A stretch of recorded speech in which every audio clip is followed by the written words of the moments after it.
So here's a super quick overview of quizzes. So when I'm in my course, over in the far left-hand side, I'm going to click quizzes.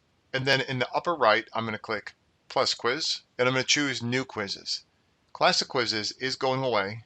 To see the differences, you can click this. If I click new quizzes, and remember this, it will always open up to new quizzes. Click submit.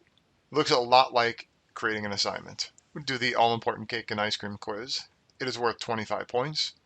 The assignment group is VRL, or whichever assignment group you want to put it into. I'm going to do points, but there's a lot of other options I could choose. This is an external tool.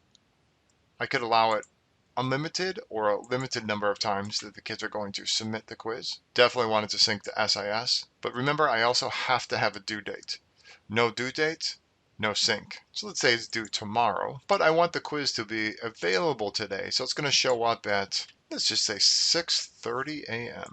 So the quiz will become available at 6:30, but it is due the 2nd at midnight. Click Save and Publish. Now here comes the quiz. I always recommend add some instructions. Kids are going to forget from time to time. So it could be, here's the summary of the cake and ice cream unit that we're doing together.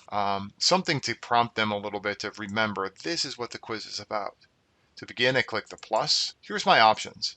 If you want to know more about these specific options, like a hotspot versus a stimulus, please, for the time being, please refer to the Canvas guides, which is linked in this module. For now though, I'm just going to do a true or false. You'll come up with these two things here, a question title versus a STEM.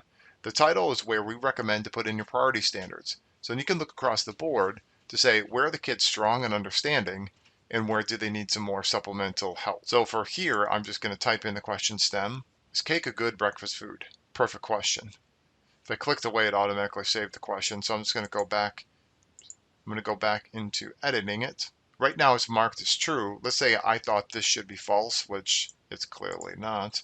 I could click here. So when the system grades it, anybody who clicks false would get a point.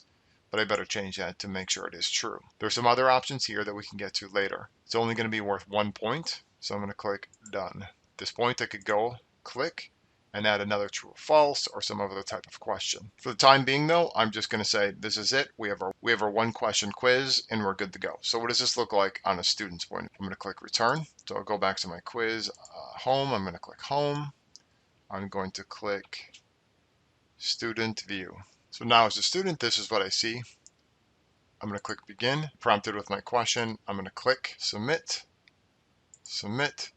It's auto grading for me, which is amazing, and it gives me the results right away. So let's go back to the teacher view to show you something specific. So if I'm in my quiz, I have some things across the top here.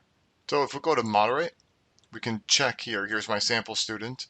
Here's how many attempts they got. Here's all the information, score, how long. I can view a log if I really wanted to. Accommodations, currently they don't have any, but I could click this button here, and I could give additional attempts. When the quiz closes, this is where I can go also to reopen the quiz to let them have another attempt at it. Let's say they were sick or they really didn't understand the point, and so we could always let them retest. To go into accommodations, there are 3 options here. So feel free to go in there and adjust it for individual students if needed.